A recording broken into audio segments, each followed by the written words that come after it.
Tee up. It's time for the Blind Golf Canada podcast.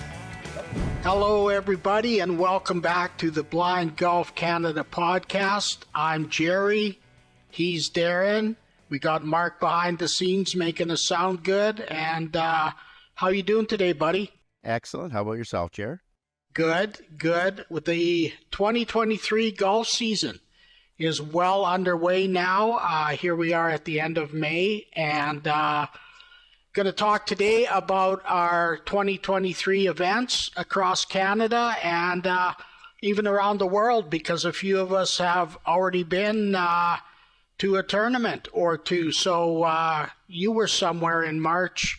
Darren, tell us where you were and what you were doing. Yeah, it seems so long ago. We're already at the end of May, and March we were in Cape Town, South Africa for the World Championships. There was 5 Canadians that went over and represented Canada in tail end of March, and we had a fantastic event there in Cape Town. And of course, our very own Kiefer Jones was a reigning world champion again, and he also won the South African Open. So we were well represented there. Right, I was going to say there was 2 tournaments held in South Africa, wasn't there? Correct. So yeah, a week long of golf, and I'm surprised to hear that Kiefer beat you. Yeah, I'm surprised too. Yeah, but you got to let him win once in a while. So I just I laid down a little bit. I understand the wind was quite nasty. Very nasty, 40, 50 kilometer winds a day, and even for Kiefer, he usually shoots in the low 70s, and he was battling the winds, and he was shooting in the low mid 80s for that championship. So, but he earned it. He deserved it. So, how was the travel? It was long, very long, 33 hours with all the layovers. Nonetheless, it was totally worth the time to get there. Based on that, I know you also were away as well in March for the U.S. Open. Yeah. Can you tell us a little bit about that? Yeah, the U.S. Open was held this year in mid-March. It should have been in April, but the course was getting backed up because of all the early spring tournaments that are going on that time of year in Georgia and the warmer American South. However, it was not very warm the first couple of days that we were there, and really quite cold actually in the morning, more like Canadian temperatures this time of year. But we had a good time. We did well. There was 4 Canadians there, 3 B1s, which was a good showing from Canada, B1s being the totally blind, and I was fortunate enough to win the B1 division, so came home very, very happy. Excellent. Thanks for representing, Gerry. Kudos to you and Chris for going over there and representing us. Yeah, it's good. It was definitely nice to get the season underway that early, as you can appreciate. But you were more likely to come home and start golfing right away as opposed to us here in Saskatchewan. We were a good month or so, month and a half away from getting outside by that time, but we did get out pretty early this year. The 30th of April, I think, was the day the course opened. So that was good. So moving ahead into our Canadian summer, what's going on? Where are we going? Well, for starters, I believe we're in Saskatchewan in July. But prior to July, are you hosting a provincial event there in Saskatchewan? I am. As a matter of fact, Blind Golf Saskatchewan will have its provincial tournament at the Legends in Warman, where we're going to be mid-July for the Western. But we're going to kick off our season with the Saskatchewan Blind Golf Saskatchewan provincial tournament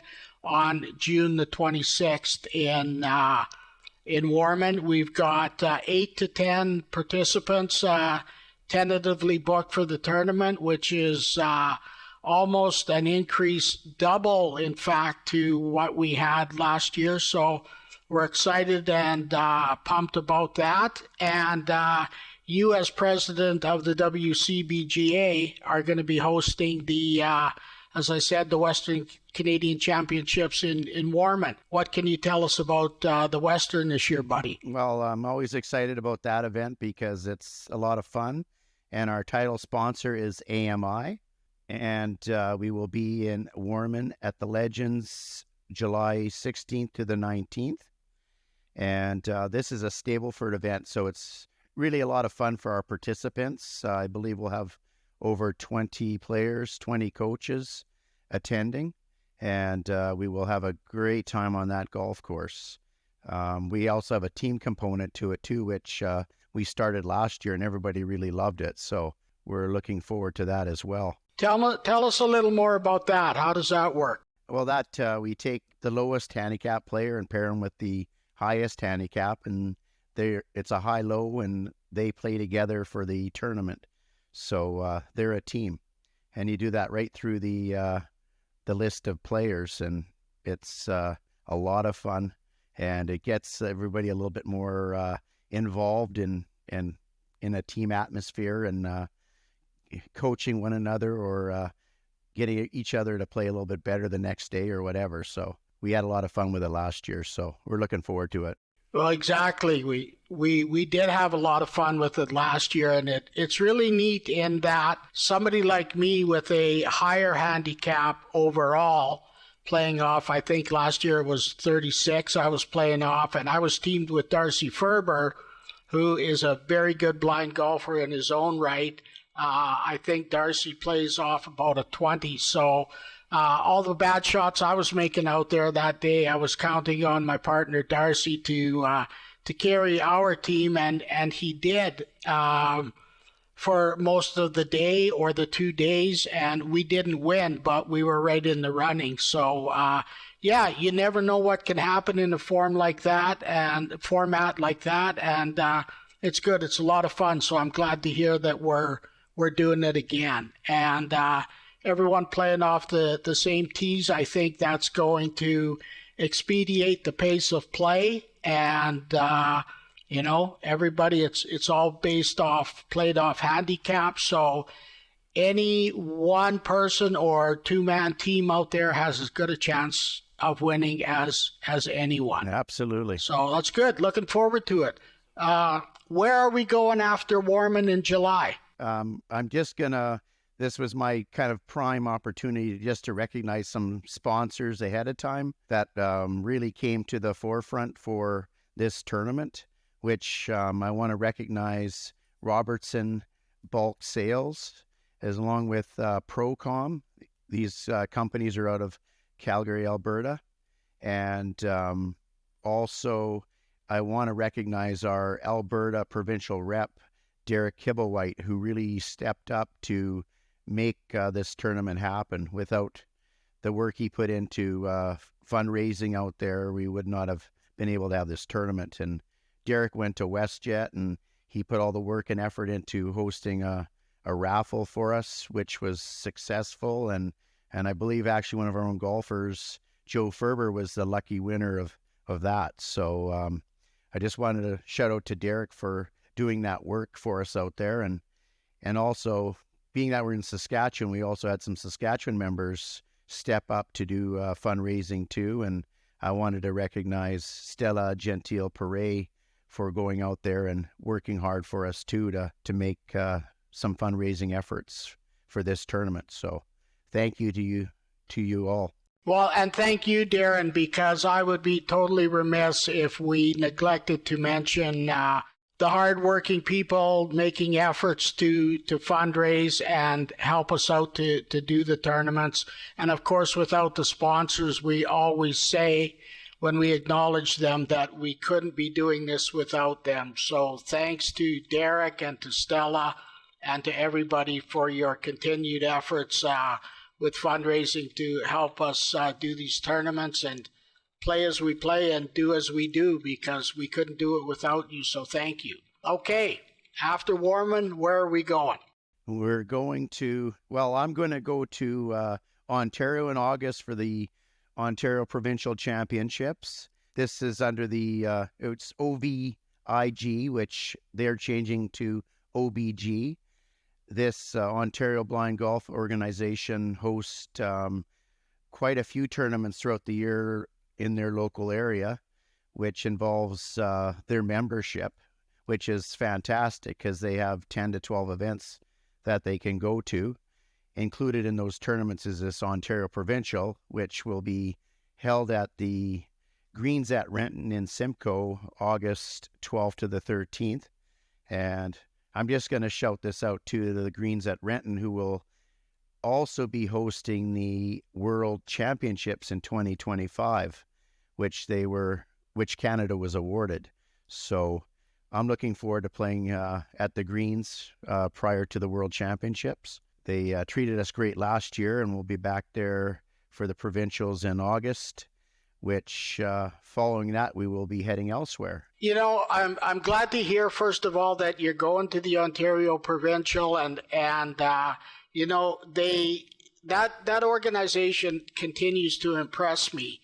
The fact that they have 10 to 12 events per summer is awesome. The organizing committee that they have there is second to none. The tournaments that they put on are second to none. And I have been to the Greens at Renton.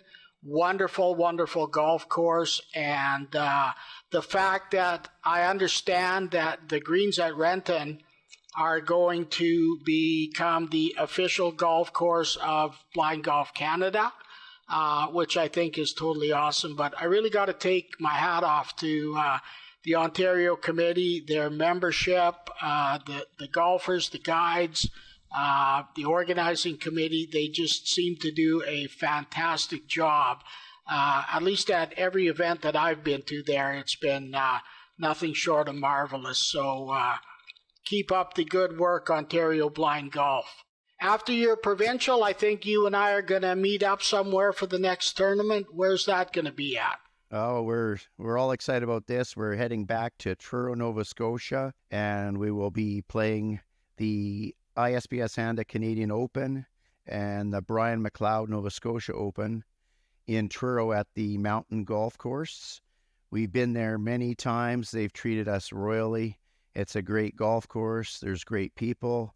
And we will have a week of fantastic golf there, and I'm excited about it. And except for maybe the drive across Ontario to get to Nova Scotia, but I'll leave that for another conversation. Well, I too am really excited to be going back to Truro and, of course, the mountain golf course there. Some people don't like to play it just because of the layout and the difficulty of it. I've loved it for all the times that I've played out there, and I know when Brian was alive, I was out there for 10 consecutive years, and we played the mountain just about every year that we were out there. But it's just a gem, and the Nova Scotia hospitality is absolutely wonderful, and really excited to be going back. There's a big fire burning around Halifax right now, unfortunately, so I hope they get that under control, and we're thinking about our friends out in Nova Scotia, and hopefully things will be all better by the time we get out there in August. And we should mention, too, that the Brian McLeod Memorial Tournament, like the Western at the Legends and Warmen, the Brian McLeod Memorial will be a Stableford event as well, which those are always fun, aren't they? Absolutely. It's really embraced by a lot, and we enjoy that format a lot. And of course, it's played quite a bit overseas, so it's nice that we're kind of following suit a little bit and getting away from stroke play a little bit and playing Stableford. It's a lot of fun. Well, and speaking of overseas, we have a pretty good representation of international golfers attending our Canadian Open, as well as Americans. Well, I guess that's international as well. But yeah, they're getting all set to do that in August out there, and it's going to be a really, really good time. Absolutely. So, Darren, what else is going on this summer? I think there's some disability events that you wanted to mention. Yes, thanks, Gerry. I didn't mention at the beginning, but BC Golf, they're hosting their first ever BC All Abilities competition in June here. It's coming up really quick from June 12th to the 13th in Vancouver at one of the city-owned courses, McCleary. Looks like a fantastic golf course, and I don't know about the participation yet, but we will have a couple of us representing Blind Golf Canada out there, and a lot of other, I'm going to use the word abilities, not disabilities, will be attending. So I'm looking forward to that because that'll be my first visit to one of those tournaments. So, and later in the year, in September, Golf Canada will be also hosting their All Abilities Championship again. It was back east last year, and we're moving it to the west here, and it will be held in Kamloops in mid-September at the Kamloops Golf and Country Club. So we have all abilities coming together for these events. This is kind of the way forward, and I'm looking forward to the one in June and experiencing it. So I'm hoping we'll get more of our players more involved in the future, attending these, and hopefully a bunch sign up for the one in Kamloops in September. So wonderful. And you know, you bring up a really good point. I think if blind golf is ever going to get to the Paralympics, like we would all like to see it get there, I think the way is going to be through the disabilities or the abilities golf tournaments, as opposed to just strictly blind golf only. I think if we want to move the ball and move the needle and get golf into the Paralympics, blind golf into the Paralympics, the way is going to be through Paragolf, if you will. So that's great, buddy. It's going to be an exciting season, no doubt. It's already started. People are out playing. The weather has been very nice, certainly around here in Saskatchewan. I assume out your way as well. And hopefully everybody across our nation is getting good weather, and the fires in particular areas aren't too terrible. So great season that it's going to be has already started. So, buddy, before we get out of here, why don't you thank our sponsors? Absolutely. Again, I would like to recognize AMI for all their support, the CNIB Foundation, Canadian Council of the Blind National, all our Lions clubs across Canada, also ISPS Handa. And again, I want to recognize our new sponsors, Robertson Bulk Sales, Procom, SaskTel, and the Saskatoon Co-op, and of course, WestJet for all their support as well. Awesome. Thank you, buddy.